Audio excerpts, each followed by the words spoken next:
안녕하세요. 오늘도 사연 살롱을 찾아주셔서 감사합니다. 얼마 전 예쁜 딸을 출산한 결혼 5년차 여성이에요. 제가 출산을 한 날은 제 인생에서 빼놓을 수 없는 한 사람의 생일이기도 해요. 바로 저를 키워주신 엄마 생신이었죠. 엄마들이 그런 말들을 하시잖아요. 너도 결혼해서 자식 낳아봐라. 그래야 엄마 마음 알지. 제가 출산을 하고 보니 그 말이 그제야 실감이 났어요. 10시간 가까운 진통 끝에 아직 눈도 못 뜬 큰 딸아이를 마주한 순간 엄마 생각이 제일 많이 나더라고요. 출산을 경험한 여성이라면 다들 저와 같았을 거예요. 다만 다른 게 있다면 제가 떠올린 사람은 친엄마가 아닌 새엄마였다는 거였죠. 저는 8살 때부터 계모 손에서 자랐어요. 신데렐라에 나오는 고약한 계모는 아니었지만 그럼에도 저는 심정적으로 비슷하게 느꼈어요. 그건 새엄마가 나를 낳아준 친엄마한테 상처를 준 사람이었기 때문이에요. 그래서 유년기 내내 어떻게 하면 새엄마한테 복수할 수 있을지 그 생각만 하며 살았던 것 같아요. 그런데 지금에 와서는 그때의 내 행동이 너무 후회스러워요. 뒤늦게 너무나도 충격적인 사실을 알아버렸기 때문이죠. 그래서 이렇게 사연을 보내게 되었습니다. 저희 집은 그리 화목한 가정은 아니었어요. 부모님 사이가 그리 좋지 않았거든요. 그렇다고 두 분이 자주 싸우거나 했던 건 아니에요. 오히려 그 반대였죠. 대화가 없었어요. 각방을 쓰는 건 물론 서로 눈도 마주치지 않을 정도로 냉랭한 사이였어요. 그렇다 보니 저는 어릴 때부터 부모님 눈치를 많이 볼 수밖에 없었어요. 친구들은 휴가 때 부모님과 피서도 가고 주말이면 가족 여행도 다녔지만 저는 그런 걸 한 번도 경험해 본 적이 없어요. 아빠는 늘 회사 일로 바쁘셨기 때문에 놀이동산도 그렇고 동물원도 그렇고 나들이는 늘 엄마랑 단 둘이 다녀야 했어요. 어린 시절 사진을 보면 엄마와 단 둘이 찍은 사진들 뿐이에요. 엄마에 대한 애정이 남들보다 더 강할 수밖에 없는 것도 이런 이유였죠. 그런데 그런 엄마가 갑자기 세상을 떠나신 거예요. 저를 데리러 유치원으로 오던 중 횡단보도를 건너다 차에 치이신 거였죠. 유치원에서 엄마가 오기를 기다리던 저는 친구들이 부모님과 함께 하나 둘 집으로 돌아가는 걸 혼자 지켜봐야 했어요. 그런데 날이 어둑해지고 졸음이 몰려오던 그때 전화벨이 요란하게 울렸어요. 그리곤 전화를 받은 선생님이 침통한 표정으로 제게 다가오셨죠. 윤지야, 선생님이랑 같이 엄마한테 가자. 그때까지만 해도 엄마가 일이 있어서 늦는 줄 알았어요. 그래서 선생님이 대신 저를 집에 데려다 주시는 걸로 알았죠. 그런데 선생님과 함께 택시를 타고 간 곳은 저희 집이 아닌 병원이었어요. 병원에 미리 도착해 있던 아빠는 저를 보고 깜짝 놀라시더라고요. 아니, 그때는 그런 줄 알았어요.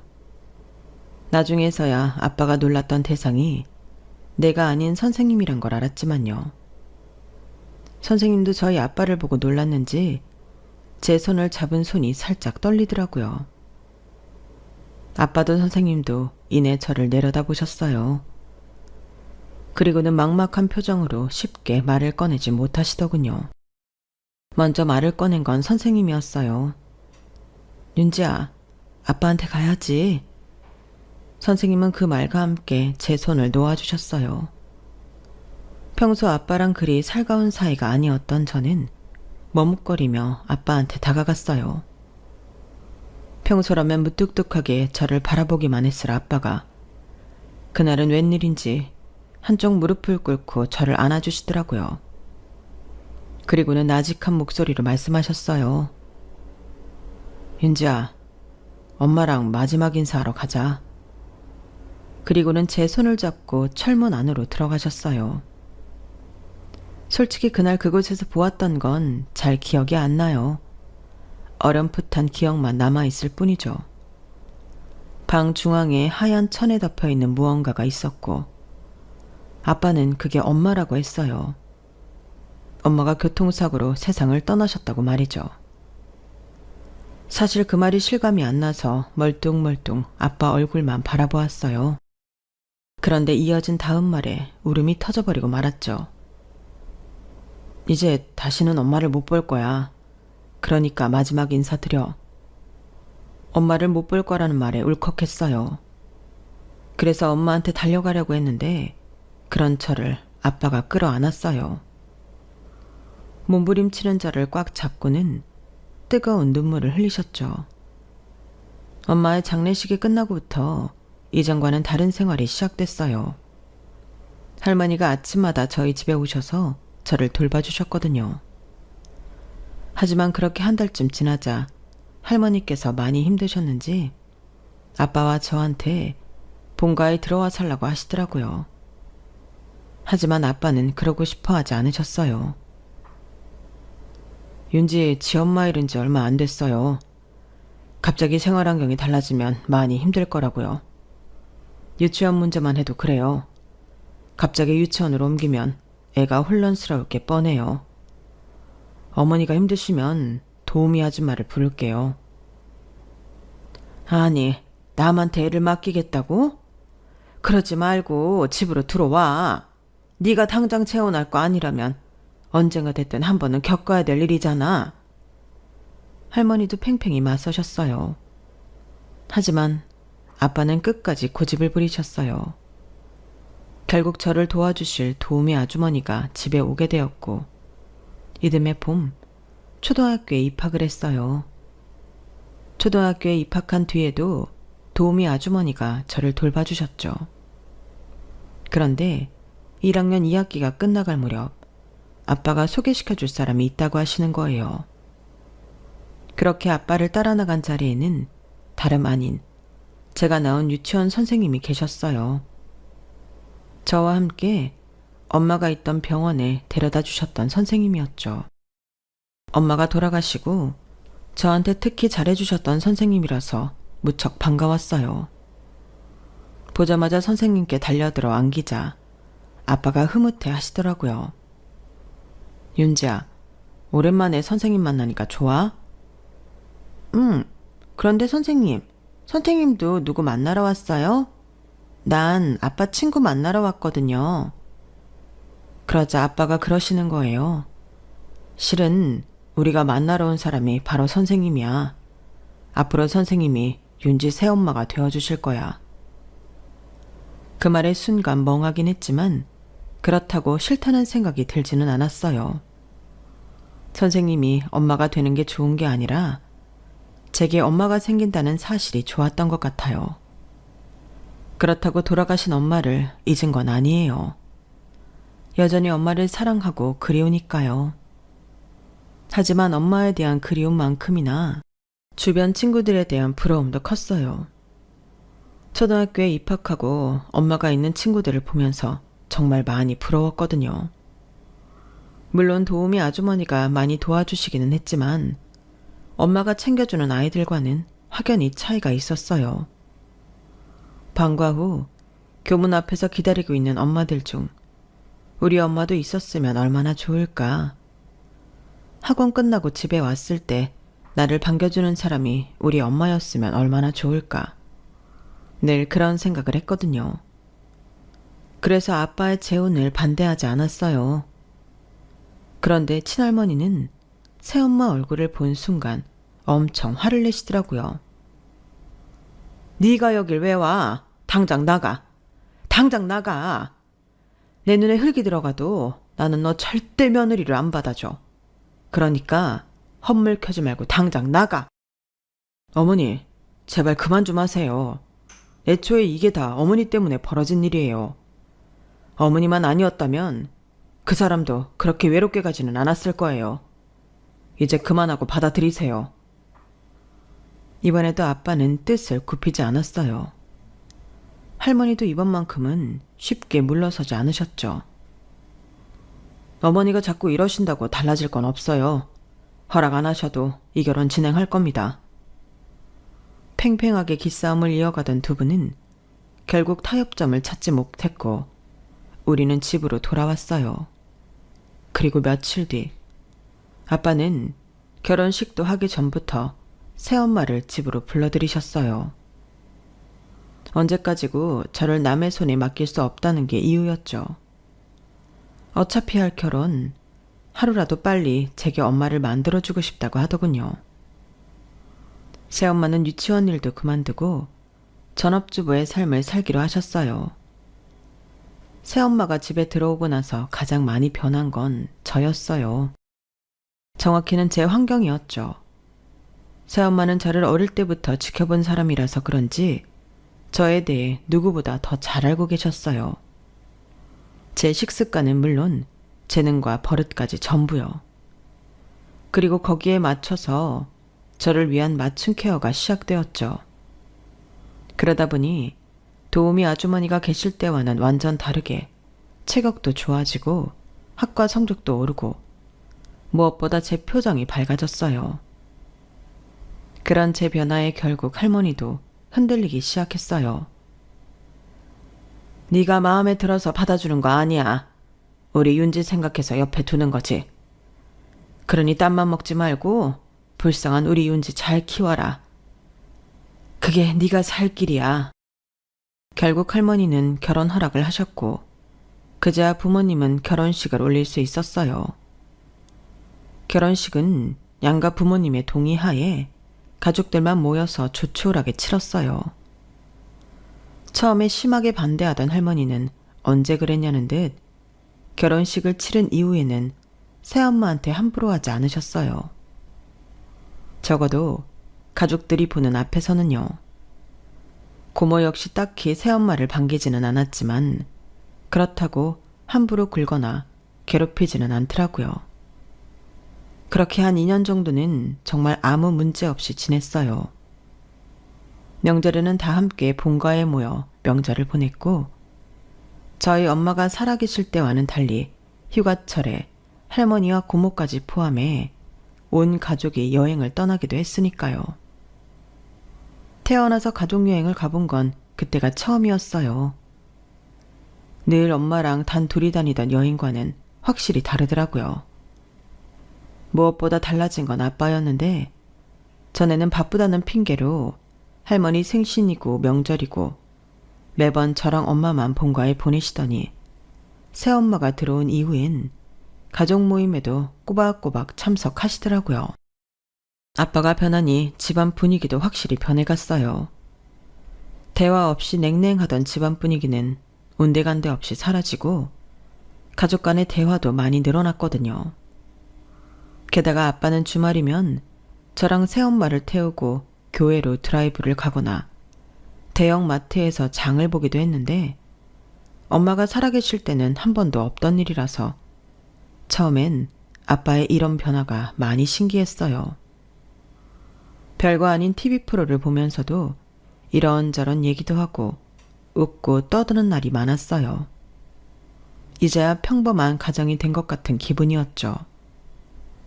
이런 변화들 때문이었을까요?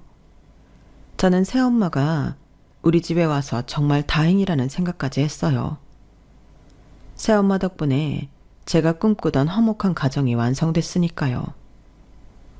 동화 속에 나오는 새엄마들은 다들 본처 자식을 쥐잡듯 괴롭히기 일쑤였는데 새엄마는 전혀 달랐어요. 아빠보다도 더 저를 챙기셨거든요. 아빠 앞에서만 그랬던 게 아니라 아빠가 없는 곳에서도 한결같이 그러셔서 저는 새엄마한테 쉽게 마음을 열 수 있었어요. 그런데 이런 행복도 그리 오래가지 않았어요. 그동안 몰랐던 할머니의 만행이 밝혀졌거든요.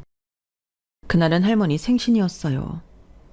아빠는 퇴근 후에 본가로 바로 오신다고 했고 새엄마랑 저는 먼저 본가로 가 있었어요. 새엄마는 준비해간 재료로 음식을 만들기 시작했고 저는 마당에서 강아지랑 놀고 있었어요. 그러다 강아지 물통이 비어있는 걸 보고 물을 가지러 주방으로 갔는데 거기서 듣지 말아야 할 말을 듣고 만 거예요. 어머님, 어떻게 제 친정 부모님께 그러실 수가 있어요. 저한테만 하세요. 어머님이 마음에 안 드는 건 저잖아요. 제 부모님은 아무 죄도 없는 분들이잖아요. 제가 잘할게요. 어머님 말씀 잘 듣고 윤지 엄마로만 살게요. 딴 욕심 안 부린다고요. 그러니까 제발 제 친정은 건들지 말아주세요. 창고 경비 서는 애비에 건물 청소하는 애미에 어디서 이런 천한 집구석 인간들이 감히 우리랑 사돈을 맺어. 내가 아주 자다가로 열이 받아서 벌떡벌떡 일어난다고. 내가 밤에 잠 설치는 게 다 너랑 네 집구석 인간들 때문인데 왜 죄가 없어? 너를 낳은 게 네 부모 죄야. 그런 집구석에서 태어난 게 네 죄라고. 어머님, 어떻게 그런 말씀을 하세요? 왜? 못 참겠니? 그럼 나가. 너 잡을 사람 여기 없다. 내가 널 왜 허락해줬는지 기억하지? 네가 윤지한테 비밀로 하겠다고 각서를 써서 내가 결혼 승낙해준 거야. 난 약속 지켰으니 너도 네가 한 약속 꼭 지켜. 약속을 어기는 순간 넌 이 집에서 쫓겨나는 걸로 안 끝나. 네 친정부모 합줄까지 다 끊어놓을 테니 알아서 해. 새엄마를 쫓아내려고 혈안이 된 할머니는 식구들 앞에서만 웃는 얼굴을 했지 뒤에서는 새엄마를 집요하게 괴롭히고 있었던 거예요. 새엄마의 친정 식구들까지도요. 그리고 그보다 더 문제가 됐던 건 바로 각서였어요. 자식을 낳지 않겠다는 약속이 담긴 각서요. 저는 서슬퍼렇게 새엄마를 잡고 있는 할머니를 피해 마당으로 도망쳤어요. 강아지를 품에 안고 구석에 쭈그려 앉아 있는데 마침 퇴근한 아빠가 오셨더라고요. 아빠를 보자마자 달려가 와락 안겼어요. 그리고 난해서 제가 엿들은 얘기를 아빠한테 다 털어놓았죠. 새엄마 좀 구해달라고 울면서요. 제 말을 듣는 아빠는 얼굴이 벌겋게 달아올라서 나직한 목소리로 그러셨어요. 윤지야, 아빠 차에 가서 기다려. 엄마랑 금방 나올 테니까. 아빠는 집 앞에 세워둔 차까지 저를 데려다 주시곤 집으로 들어가셨어요. 그렇게 시간이 얼마나 흘렀을까요? 기다리다 지쳐 손잠이 들었는데 아빠 목소리가 들리더라고요. 미안하다 선미야. 내가 잘 살폈어야 했는데 내 기분에 취해서 너한테 다 떠넘기고 나만 편히 살았어. 앞으로는 오늘 같은 일 당하지 않게 내가 잘 지켜줄게. 장인 장모님께도 내가 찾아뵙고 사과드릴 테니까 이번 한 번만 나 좀 믿어줘. 아빠는 새엄마를 달래고 있었어요. 그리고 그날 이후 저희 식구는 본가와 발길을 끊고 살게 되었죠. 아빠는 할머니와 고모가 저희 집에 오는 것도 막았어요. 저를 핑계로 찾아오는 것까지 모두 못하게 해버렸죠. 그리고 본가의 생활비를 지원하던 것도 다 끊어버렸어요. 아빠는 할아버지가 돌아가시기 전에 이미 회사와 대부분의 재산 증여를 받은 터라 할머니와 고모 소유의 재산은 살고 있는 집과 은행 잔고 그리고 매달 수익이 나는 상가 하나가 다였어요. 하지만 그마저도 두 사람이 사치도 심하고 투자 실패를 하면서 남은 건 딸랑 살고 있는 집 한 채뿐이었죠. 그래서 아빠가 매달 일정 금액을 본가 생활비로 보조해주고 있었어요. 그런데 그게 끊기자 난리가 난 거죠. 어떻게든 아빠 마음을 돌리려고 혈안이 돼서 달려들었지만 아빠는 눈도 깜빡하지 않았어요. 혹여라도 마음이 여린 새엄마가 두 사람을 집에 들일까봐 집에 사람까지 두고 본가 식구들의 방문을 막았어요. 초반엔 제 등하굣길에도 사람을 붙였었는데 한 2년 가까이 지나고 나니까 더는 그럴 필요가 없어서 그만두게 되었죠. 그렇게 3년이 지난 어느 날이었어요. 수업이 끝나고 교문 앞에 대기 중인 학원차에 오르려는데 누가 저를 부르더라고요. 고모였어요. 고모는 마치 어제 만나고 헤어진 사람처럼 자연스럽게 웃으며 다가와서는 학원차를 모는 기사님께 윤지 고모인데 직접 데려가겠다고 양해를 구하곤 저를 자기 차에 태웠어요. 고모, 아빠가 알면 혼나. 나 내려줘. 얘도 참, 오랜만에 고모를 만났으면 인사부터 해야지. 그게 뭐니? 그나저나 배고픈데 우리 어디 가서 햄버거나 먹을까? 윤지 너 불고기 버거 좋아하잖아. 햄버거만 먹고 학원까지 데려다 줄 테니까 걱정하지 마. 아빠가 할머니도 고모도 만나지 말라고 했지만 그래도 하나뿐인 내 고모인데 어떻게 밀어낼 수 있겠어요. 그래서 고모를 따라 롯데리아에 가서 햄버거를 먹었어요. 제가 햄버거를 먹는 내내 고모는 저희 집 돌아가는 사정에 대해 이것저것 물어댔어요. 저는 잘 모르겠다거나 그걸 왜 나한테 묻냐고 퉁명스럽게 대답했죠. 그리고는 새엄마 괴롭히지 말라고 화를 냈어요. 그랬더니 고모가 답답하다는 듯 주먹으로 가슴을 팡팡 치고는 그러지 뭐예요. 윤지 너 새엄마가 어떤 사람인지 알아? 너희 엄마한테서 아빠 뺏어간 사람이야. 너희 엄마 살아있을 때부터 너희 아빠 꼬셔서 바람 폈던 사람이라고. 엄마가 그날 왜 교통사고를 당했는지 알아? 네 유치원 선생이 네 아빠랑 바람 피고 있다는 거 알고는 급하게 유치원으로 달려가다가 사고가 난 거라고. 그런데 딸이 돼서는 네 엄마를 죽인 거나 마찬가지인 원수 편을 들어? 하늘에서 엄마가 이걸 보면 얼마나 가슴이 아프겠니? 고모의 말에 심장이 철렁했어요. 고모 말이 사실이라면 저는 지금까지 내 엄마를 괴롭힌 사람을 돕겠다고 발톱을 세우고 할머니와 고모한테 대든 거나 마찬가지였으니까요. 고모, 그게 무슨 소리야? 새엄마가 아빠랑 바람을 폈다니. 그럼 우리 엄마가 죽은 것도 새엄마 탓이라는 거야? 따지고 보면 그런 셈이지. 할머니랑 고모가 달래 네 새엄마를 미워하겠니? 그제야 그동안 할머니가 새엄마한테 했던 말과 행동이 이해가 갔어요. 저한테 비밀로 하기로 하고 썼다던 그 각서의 의미도요. 그리고 나니 아빠가 한순간에 변한 것도 이해가 갔어요. 엄마한테는 그렇게 싸늘하게 대하던 아빠가 새엄마한테는 세상 둘도 없는 착한 남편으로 굴었던 게 말이죠. 순식간에 밀려드는 배신감에 눈물도 안 나더라고요. 그날 저는 고모와 함께 본가로 갔어요. 그리고 새엄마한테 전화해 앞으로는 본가에서 할머니랑 살겠다고 말했죠. 도대체 갑자기 왜 그런 결정을 내렸냐고 묻는 새엄마한테 복수하듯 내뱉었어요. 새엄마가 우리 아빠랑 바람을 펴서 우리 엄마가 죽은 거라고요. 살인자. 새엄마는 살인자야. 새엄마 때문에 우리 엄마가 죽은 거잖아. 그 말에 수화기 너머에선 정적이 맴돌았어요. 제 말에 새엄마가 충격을 받은 모양이더라고요. 윤지야, 내가 설명해 줄게. 무슨 말을 들었는지 모르겠지만 내가 다 설명해 줄게. 제발 내 말 좀 들어줘. 싫어. 안 들을 거야. 아무것도 안 들을 거야. 그렇게 전화를 끊어버렸어요. 그 일로 집은 발칵 뒤집어졌죠.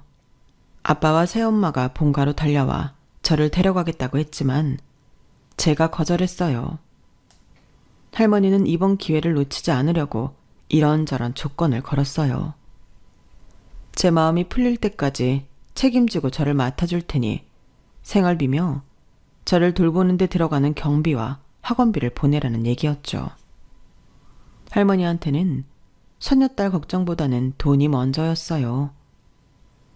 저도 그건 알고 있었지만 그래도 내 엄마를 죽음으로 몰고 간 새엄마와 아빠를 보면서 살 자신이 없었어요. 아빠는 윽박지르며 저를 데려가려고 하셨지만 새엄마가 말렸어요.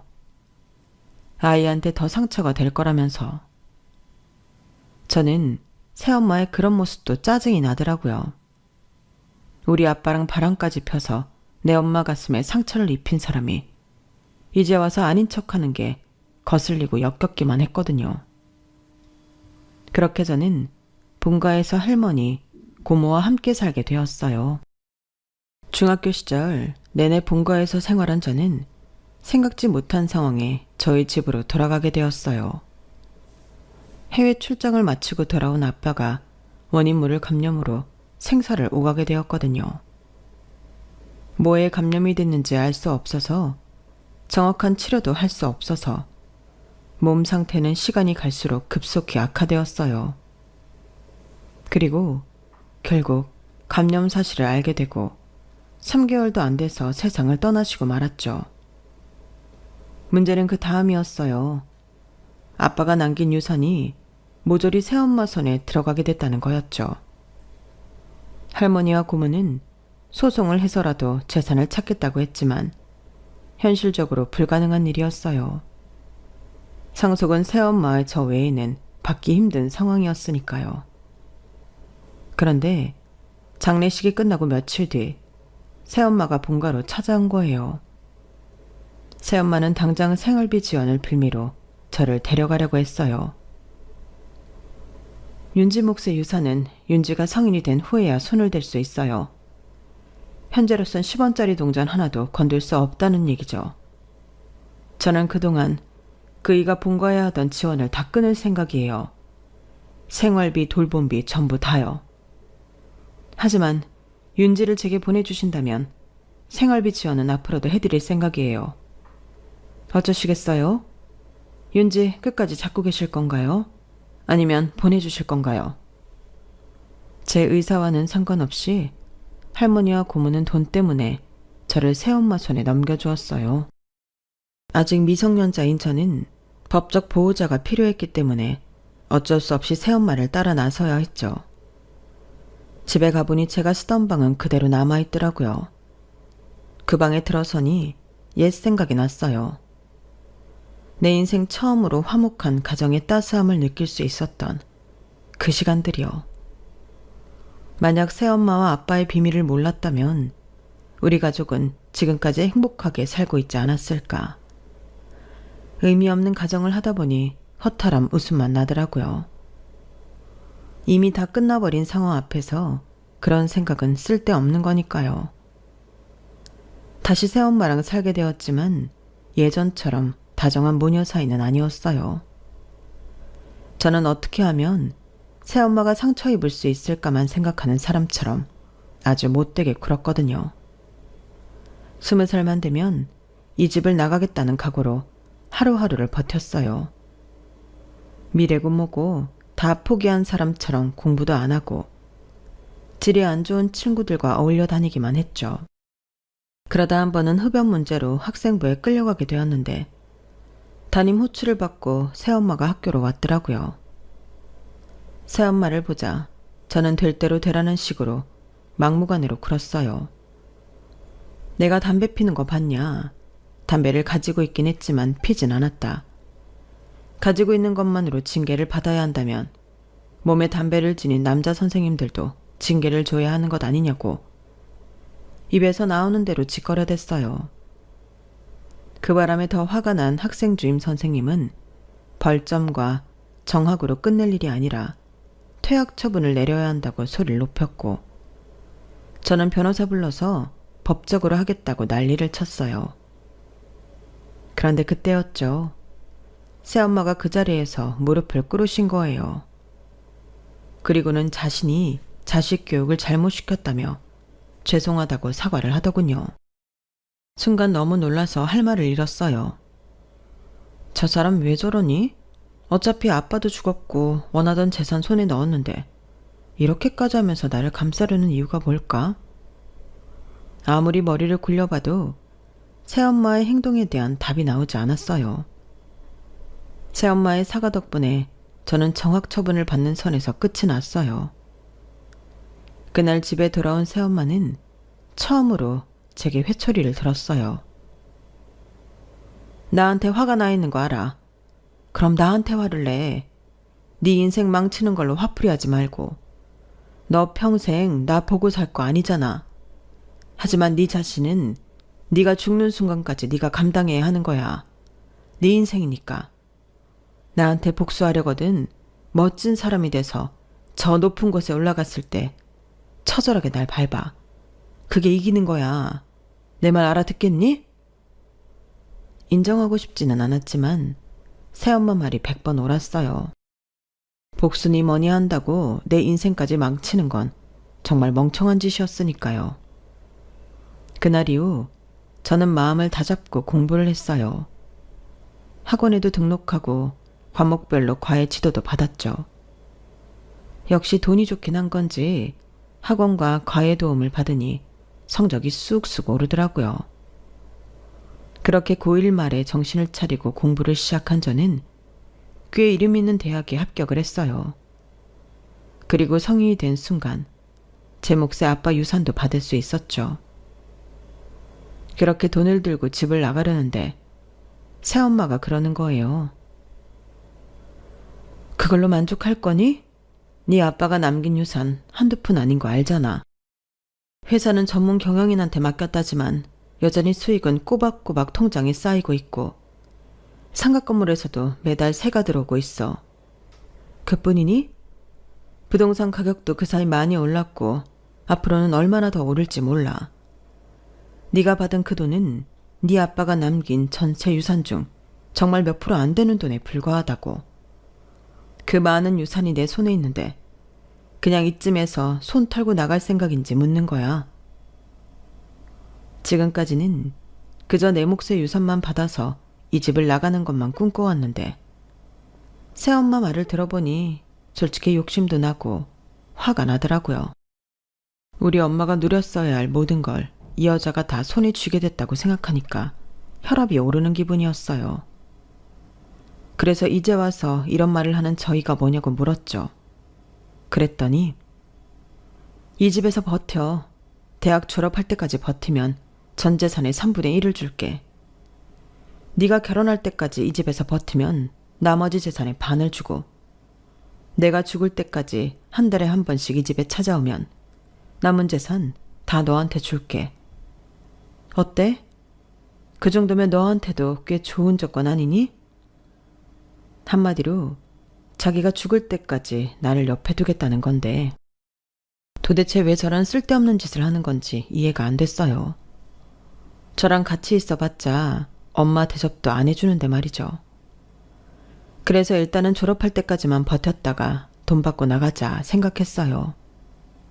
그러다 취업할 때까지만 버티자고 생각하게 됐고 그렇게 차일피일 미루다가 결국 그 집에서 결혼까지 하게 되었죠. 어차피 결혼할 때 시댁 식구들한테 부모라고 소개를 해야 하니 미리 집을 나갈 이유가 없었거든요. 아무리 남편이지만 복잡한 저희 집 가정사를 알리고 싶지는 않았어요. 그래서 남편과 시댁에는 엄마가 일찍 돌아가셔서 아빠가 몇 년 뒤 재혼을 했다는 정도만 얘기했어요. 그래서 남편도 그런 줄로만 알았고요. 그런데 당신 장모님하고 사이가 꽤 좋은가 봐? 아무리 바빠도 매달 한 번씩은 장모님 만나러 가잖아. 당신 보니까 나도 우리 부모님한테 좀 잘해야겠다는 생각이 들어. 남의 속 모르는 소리 하지 마. 가고 싶어서 가는 거 아니야. 받을 게 있어서 가는 거지. 남편은 매달 친정에 가는 저를 보고 모녀 사이가 꽤 돈독한가 보다 생각했던 모양이에요. 사실 남들이 보면 그렇게 보이기도 했을 거예요. 친정에 가면 새엄마는 기다렸다는 듯 저를 데리고 쇼핑을 가기도 하고 때로는 근처 전통시장에 가서 장을 보고 시장에서 떡볶이랑 순대 같은 주전부리도 하곤 했어요. 또 가끔은 서울 근교로 드라이브를 가기도 하고요. 참 알차게도 그 하루를 이용하는 걸 보면서 귀찮기도 하고 한편으론 새엄마가 신기하기도 했어요. 저라면 돈줄 끊고 안 보고 살 텐데 말이죠. 그렇게 새엄마와 어울리다 보니 어느 순간부터는 복수고 뭐고 다 잊게 되더라고요. 그렇다고 예전처럼 살갑게 굴지는 않았지만요. 그러던 어느 날이었어요. 그날도 친정에 가야 하는 날이라서 아침 준비를 하는데 전화가 왔더라고요. 새엄마였어요. 오늘은 내가 일이 있어서 못 볼 것 같다. 다음 달에 보자. 그럼 끊는다. 안 와도 된다고 하니 좋긴 했지만 왠지 새엄마 목소리에 힘이 없는 것 같아서 살짝 걱정이 되긴 했어요. 그렇게 몇 주가 지났을까요? 고모한테 전화가 왔더라고요. 얘, 너 그 소식 들었니? 니네 새엄마 암 걸렸다더라? 어제 엄마랑 병원에 갔다가 이 박사님 만났는데 그러더라고. 대장암 말기라서 손 쓰고 할 것도 없나 보더라 얘. 이제 네 아빠 유산 다 네 차지가 되는 거야. 윤지 너 그 돈 받으면 이 고모한테도 한몫 떼어줘야 한다. 네 새엄마 정체 말해준 거 나잖아. 나 아니었으면 아직까지 네가 네 엄마 죽인 원수한테 엄마 엄마 하면서 다녔을 거 아냐. 암튼 조만간 좋은 소식 기다릴게. 사람이 죽게 생겼다는데도 고모는 꽁돈 받을 생각이 들떠 있는 것 같았어요. 지난달에 갑자기 약속을 취소한 게 암 진단을 받아서 그런 건가 보다 생각하니 가슴 한 구석이 욱신 쑤시는 것 같더라고요. 그렇다고 우리 사이에 살갑게 전화해 상태를 물을 수도 없고 아무 일 없는 것처럼 지내기엔 걱정이 돼서 남편을 시켜 친정에 가보게 했어요. 그랬더니 집에 돌아온 남편이 그러는 거예요. 장모님 상태가 너무 안 좋으시던데 그 큰 집에 혼자 계시는 것도 그렇고 차라리 입원을 시키는 게 낫지 않을까 싶어. 아무리 피 안 섞인 계모라고는 해도 지금까지 자기를 키워주신 분이잖아. 그 말에 저도 모르게 울컥했어요. 비록 이를 갈고 살기는 했지만 따지고 보면 제게는 하나뿐인 부모이기도 했으니까요. 엄마가 돌아가시고 빈자리를 채워준 사람도 새엄마였고 아빠가 돌아가시고 저를 맡아서 키워준 사람도 새엄마였으니까요. 물론 할머니와 고모가 있어서 혼자 외롭게 살 일은 없었지만 그래도 돈 때문이 아닌 진짜 저를 돌봐주려고 했던 사람은 누가 뭐래도 새엄마뿐이었잖아요. 나는 그렇게 새엄마 도움을 받아가며 살았는데 정작 새엄마는 병들고 나니 돌봐줄 사람이 없다고 생각하니까 불쌍하더라고요. 그래서 며칠을 고민하다가 남편한테 말했어요. 여보, 나 한동안 친정에서 지낼게. 당신까지 가자고는 말 못해. 내 친정일 때문에 당신까지 힘들게 하고 싶지는 않거든. 내일이니까 나 혼자 처리할게. 그러자 남편이 한숨을 쉬며 그러는 거예요. 윤지야, 가끔 보면 넌 너무 나를 밀어내는 것 같아. 나 네 남자친구 아니고 네 남편이야. 이제 너랑 나는 한 몸이나 마찬가지라고. 네가 가는데 어떻게 나 혼자 여기 있니? 가면 같이 가는 거지. 안 그래도 장모님 보고 온 다음 날부터 마음이 안 좋았어. 우리 결혼할 때도 그렇고 장모님이 나한테 잘해주셨잖아. 혹시라도 이번이 마지막이 될지도 모르는데 사위 노릇 한번 하고 싶어. 그러니까 같이 가자. 주말엔 내가 집에 왔다 가면 되니까. 생각지도 못한 남편의 말에 눈물이 핑 돌았어요. 그렇게 우리 부부는 제 친정에 들어가 반년 가까이 살았어요. 그 집에서 우리 부부가 사는 동안 새엄마는 상태가 많이 호전되셨었는데 그래서 어쩌면이라는 기대를 하게 되었죠. 새엄마는 투병 중에도 제가 잘 먹는 반찬 레시피를 공책에 꼼꼼히 적어주셨고 아빠가 남기신 유산이 뭐뭐인지 그리고 은행 비밀번호부터 안방 금고 비밀번호까지 세세하게 다 알려주셨어요. 꼭 죽음을 알고 있는 사람처럼요. 그럴 때마다 저는 짜증을 내곤 했지만 새엄마는 그러거나 말거나 자신의 할 말을 다 하곤 했어요. 몸 상태가 괜찮은 것 같아서 하루는 주말을 맞아 근처로 드라이브를 떠났어요.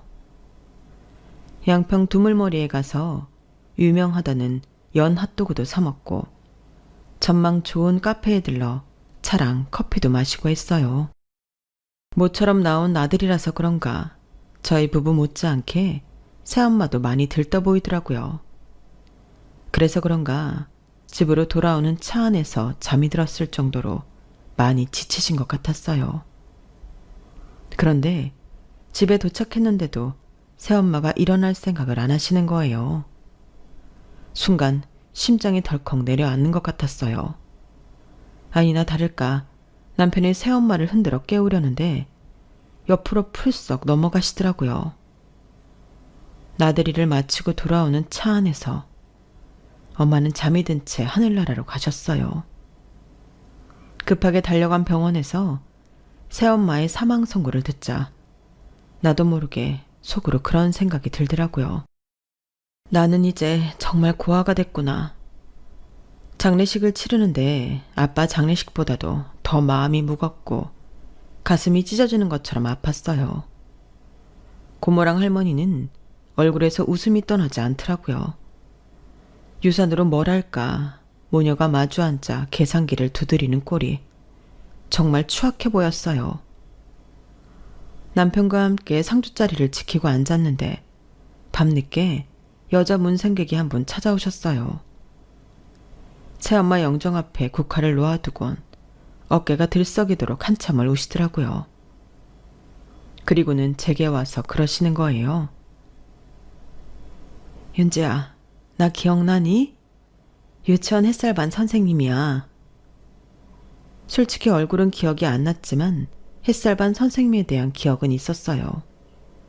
저는 단림반이었는데 저희 선생님이랑, 그러니까 새엄마랑 햇살반 선생님이 친구 사이라는 얘기를 들은 적이 있었거든요.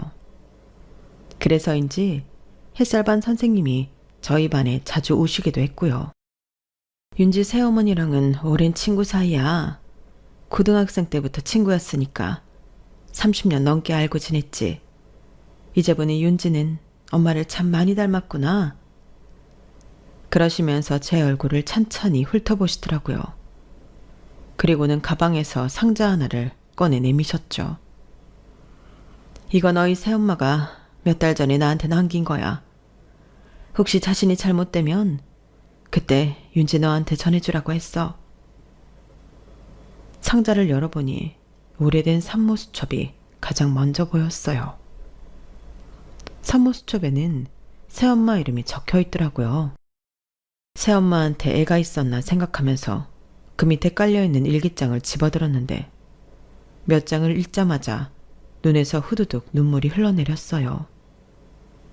사랑하는 남자와 연애를 하고 결혼까지 약속했지만 집안 형편이 안 좋다는 이유로 남자 쪽 어머니가 결혼 반대를 했고 결국 강제로 헤어질 수밖에 없었다는 얘기였어요.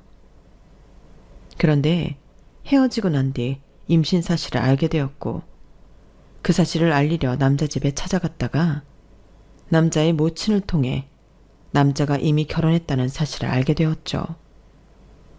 배는 불러오는데 막막하기만 했던 새엄마는 친구 자취집에 머물며 출산을 했고 이듬해 아이를 데리고 산부인과를 찾았다가 우연히 남자와 그 앞에 서 있는 남자의 아내를 보게 되었어요.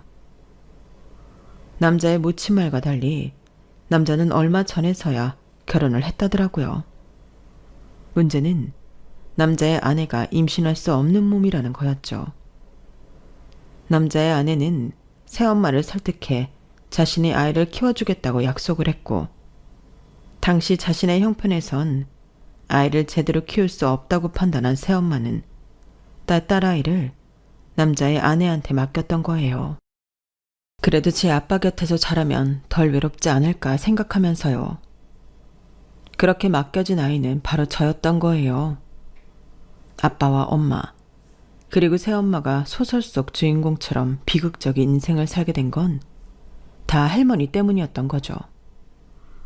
중간에서 결혼을 방해하지만 않았더라면, 그리고 아빠가 결혼을 했다는 거짓말만 하지 않았더라면 엄마도 새엄마도 아빠도 그렇게 살지 않아도 됐을 텐데 말이에요. 새엄마가 남긴 일기장을 밤이 새도록 읽어내려간 저는 가슴이 갈갈이 찢기는 심정이었어요. 내 친엄마인 줄 알았다면 그렇게 모질게 굴지 않았을 텐데 단 한 번이라도 살갑게 엄마라고 불러드릴 걸. 모든 게 다 후회스럽고 죄송하기만 했어요. 그래서 그렇게 나를 버리지 못하고 옆에 끼고 살려 했구나 생각하니 더더욱 가슴이 아프더라고요.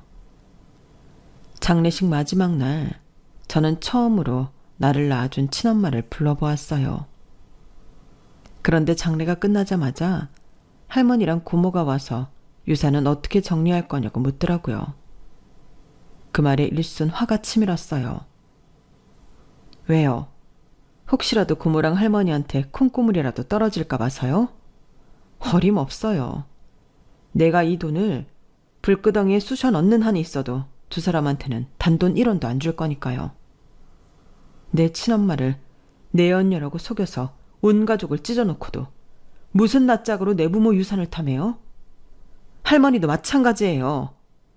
할머니가 결혼 반대만 하지 않았다면 우리 엄마랑 아빠 그렇게 안 됐어요. 당신들 두 사람이 우리 가족을 불행하게 만든 거라고요. 절대 용서 안 할 거야. 그동안 지원했던 생활비고 뭐고 앞으로는 한 푼도 안 줄 테니까 그렇게들 아세요. 내 눈앞에서 사라지라고요. 할머니랑 고모한테 미친년처럼 소리를 질렀지만 실은 제 자신한테 소리친 거나 마찬가지였어요. 가장 멍청했던 건 친엄마를 옆에 두고도 못 알아본 저였으니까요. 사람의 진심을 받아주려고 하지 않은 제 탓이니까요.